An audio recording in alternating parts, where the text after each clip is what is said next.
parents skipped my MIT graduation to watch my sister's engagement party, only to realize later it was the day I cut them out of my life. 5 years later, the world looked different. Or maybe I finally did.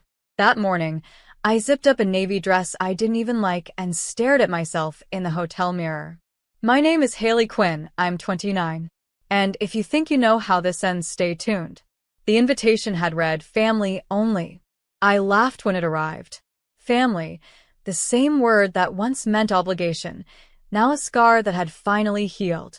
But my cousin's wedding wasn't something I could avoid. Not when my aunt had called crying. Please, Haley. It would mean so much if you came. So I came. For her. Not for them. As I walked into the ballroom, laughter and perfume hit me like static. Champagne glasses clinked, camera flashes sparkled, and somewhere in the middle of it I saw them. My parents. Still polished. Still pretending. Dad's hair grayer, Mom's pearls brighter. My sister stood beside them, holding a new diamond on her finger and a smile that didn't reach her eyes. They didn't notice me at first. It was almost peaceful, watching from across the room, seeing how small their world had become, a performance held together by denial. Then Mom turned. Her eyes caught mine and froze, wide with disbelief. Haley? Her lips mouthed silently. I nodded once. No wave. No smile. Just recognition. Across the ballroom, my father's laughter faltered. My sister's hand tightened around her champagne flute. 5 years of silence condensed into one electric heartbeat. I didn't go to them. I just stood still. The ghost they created, finally solid again. And from that distance, I realized the truth. They hadn't skipped my graduation. They'd forfeited my life. The ballroom smelled of roses and old money, expensive, rehearsed, and painfully familiar. My cousin's wedding had the kind of perfection my mother always craved. Coordinated dresses, gold-rimmed plates, and conversations polished to sound effortless. I stayed near the back, clutching a flute of sparkling water, invisible as ever. 5 years ago, I had stood on a different stage, holding my MIT diploma while other parents screamed with pride. Mine never came. They were too busy posing for engagement photos with my sister, the golden child. That day, I'd blocked their numbers. No goodbye, no drama, just silence. Now, the silence was broken by my aunt's cheerful voice. Haley, you made it, she said, pulling me into a hug that smelled like perfume and nostalgia. Your mom's been hoping to see you. Has she? I asked softly. She's been regretful, she offered, eyes darting toward the head table. My mother sat there, back straight, face stiff. My father leaned close to whisper something, and my sister, still glowing, still adored, laughed too loudly. They hadn't changed. The air around them still bent toward performance. I excused myself, walking outside to the terrace. The night air was cold but honest. I pulled out my phone, thumb hovering over an old text thread labeled family. Empty. No messages since the day I deleted them. Behind me, I heard footsteps. Haley, my father's voice, older, rougher, almost human. I turned slowly. 5 years, I said. That's how long it took you to notice. He swallowed hard. We thought you needed space. No, I replied quietly. You needed attention. You just couldn't share it. The music swelled inside, muffled through the glass doors. And for the first time, I didn't feel like the forgotten daughter. I felt like the one who finally left the stage. He stood there awkwardly, hands shoved in his pockets, the same posture he used when guilt crept in. Your mother wanted to reach out, he said, but she didn't know how. I tilted my head. You both managed to plan an entire engagement party on the same day I graduated MIT. I'm sure communication isn't the problem. His mouth opened, then closed again. We didn't realize how much that hurt you. I let out a quiet laugh. You didn't realize because you didn't look. Because her ring mattered more than my degree. For a moment, he seemed smaller, like the man who used to build science projects with me in the garage, back before image swallowed sincerity. You're right, he whispered. We failed you. Behind the glass, my sister appeared, radiant in her champagne dress, the kind of beauty that had always earned her applause without effort. "Dad," she called, stepping onto the terrace. Then she froze. Oh. Her tone dropped flat. "You came." "I was invited," I said. She smiled thinly. "By mistake, I assume." Dad sighed. "Girls, please, not tonight." I turned to her. "You look happy." "I am," she said, though her eyes betrayed exhaustion. "You still working in Boston?" "I run my own firm now," I replied. "AI consulting." Her smile faltered. Oh. Silence spread like fog. She looked at Dad for rescue, but he had none left to give. I stepped closer, my voice low but steady. "Don't worry, I didn't come to ruin your perfect evening. I just came to return what you left behind."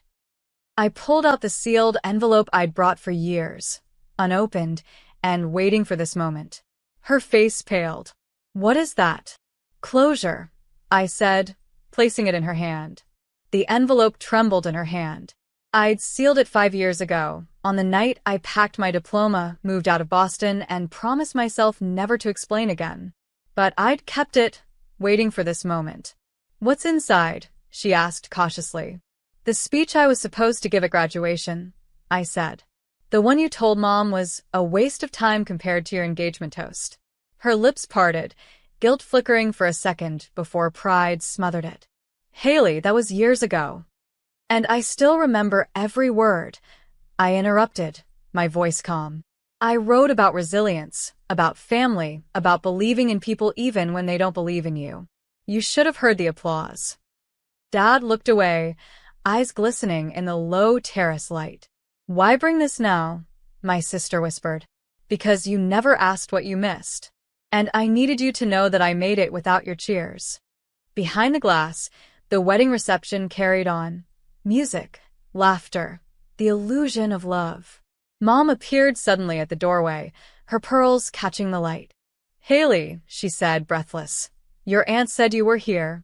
We should talk." "I think you've said enough," I replied quietly. "You just didn't realize what it cost." She reached for my arm. "Don't make a scene." I smiled faintly. "I stopped performing 5 years ago." Her grip loosened, the same way her control always did when I refused to play my role. I turned toward the ballroom, where the lights glimmered across crystal chandeliers. "Enjoy the show," I said softly. "I'm leaving early this time." I walked out into the cold night, my heels echoing against the marble floor, each step a reminder that freedom sounds nothing like applause. Outside, the parking lot glowed under string lights, wedding laughter trailing faintly through the glass doors behind me. I leaned against my car, the night air cool against my skin, and finally exhaled. 5 years of distance, and still, the ache found its way back. I thought I was past it, but there's something cruel about proximity, how a single glance can pull you into old wounds. My phone buzzed. A text from an unknown number. "You didn't have to humiliate her. She's your sister." I didn't need to guess, it was Mom. I stared at the message, thumb hovering over the screen before typing back. "You humiliated me first." I just finally stopped participating. I slipped the phone into my clutch and looked up at the stars. They reminded me of that night in Cambridge, standing on the MIT rooftop with classmates as the city glowed below us. Everyone's families had been there, cameras flashing, parents crying. Everyone except mine. That night, I'd walked back to my dorm, wrote "Congratulations, you did this alone" on a sticky note, and pinned it above my desk. It stayed there for years. A voice broke my thoughts. "Haley?" It was my cousin Maya, the bride. "I saw you leave. Are you okay?" I nodded. "Just needed air." "I'm glad you came," she said softly. "They should be too." She hugged me, simple and honest, before heading back inside. For the first time all night, I smiled, not because I'd won anything, but because someone saw me without condition. The ballroom music swelled again, behind me. I wasn't going back in. Some doors, once closed, don't need reopening. The next morning, my phone buzzed nonstop. Missed calls, voicemails. Mom, Dad, even my sister, all stacked one after another like echoes of a past I'd outgrown. I made coffee and let them play out on speaker while I watered the plants in my apartment. Mom first. You embarrassed your family, Haley. Do you even understand what you've done? Dad next. You could have handled that privately. You made your mother cry. And then my sister, voice soft but venom-laced. You've always needed attention. Congrats, you got it. I shut the phone off. The plants didn't care who'd skipped my graduation. They just needed sunlight and water, simple, consistent things my family never offered. Later that afternoon, my assistant at the firm, Callie, peeked into my office. Haley, the press email about your AI project. Do you want me to forward it to you? Press email? She nodded. A feature request. MIT Alumni Network wants to highlight your work. Said they tried contacting your family for comment, but no response. The irony twisted like poetry. They hadn't celebrated my success back then, but now the world wanted to. Send it, I said, smiling. That evening, I drafted the statement myself. To every student whose achievements were met with silence, build anyway. Some applause comes late, some never comes, but your work is still worthy. When it published 2 days later, the headline read, MIT grad turned CEO inspires with message about unseen daughters. The comments poured in. Women from everywhere shared stories of being overlooked, undervalued, unseen. And for the first time, my name wasn't attached to pain. It was attached to purpose. Somewhere I knew my parents were reading it too. And silence, once my punishment, had finally become their own. The article went viral overnight. By Monday, my inbox overflowed with messages from women who said, I felt that. Professors reached out from MIT, old classmates commented on the post, and investors mentioned the feature during meetings. It wasn't fame. It was validation earned the hard way. But along with the congratulations came another email. The subject line read, Your parents reached out. It was from the journalist who'd written the story. I froze, reading the message twice. They asked for a correction. The note read, claimed they supported your journey and that your quote was taken out of context. I laughed under my breath. Of course they did. Public shame was the one language they understood. That evening, as the sun bled into the skyline, I sat on my apartment balcony with my laptop open and drafted another response. Not angry, not bitter, just true.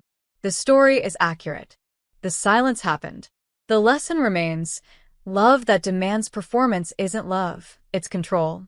The journalist replied within minutes. Understood. Your words stand. The next morning, the article update trended again. Haley Quinn responds with quiet grace. My name sat under the phrase quiet grace, 2 words no one in my family had ever used for me. A message came in that night from an unknown number. We didn't realize what we lost until the world saw you. Mom. I stared at it for a long moment before deleting it without reply. Because she was right. They finally understood what they'd lost. But I wasn't the daughter they remembered anymore. I was the woman they helped create by never showing up. And that was their legacy, not mine. A few months later, I stood backstage at an MIT conference, the same campus I'd once walked across in a cap and gown alone. The auditorium was filled with students, alumni, and faculty. I was the keynote speaker for Women in Innovation. When they introduced me, the applause was thunderous, echoing off the walls that once held my silence. I took a deep breath and stepped into the light. I used to think success meant being seen. I began. But sometimes, the ones who should have seen you first never do. So, you build your own mirror. The room was quiet, listening, really listening. I told them about failure, resilience, and the strange freedom that comes when you stop chasing people who only love the version of you that serves them. I didn't name my parents, but everyone in that audience knew exactly who I was talking about. Afterward, students lined up to meet me, clutching notebooks, resumes, and hope. One girl with trembling hands whispered, My parents missed my graduation too. Thank you for making me feel less invisible. I smiled and said, You're not invisible. You're just waiting to stand in your own light. Later, when the hall emptied, I walked through the campus courtyard. The same wind that once carried my tears now carried peace. My phone buzzed again, another message from Mom. "We're in town. Can we see you?" I looked at the glowing screen for a moment, then powered the phone off. Some stories don't need sequels. Instead, I looked up at the bronze plaque on the wall, engraved with my name under Distinguished Alumni. I touched the cold metal and whispered, "You miss this too." And as the evening sun fell across the campus, I realized their absence had been the cost of my becoming.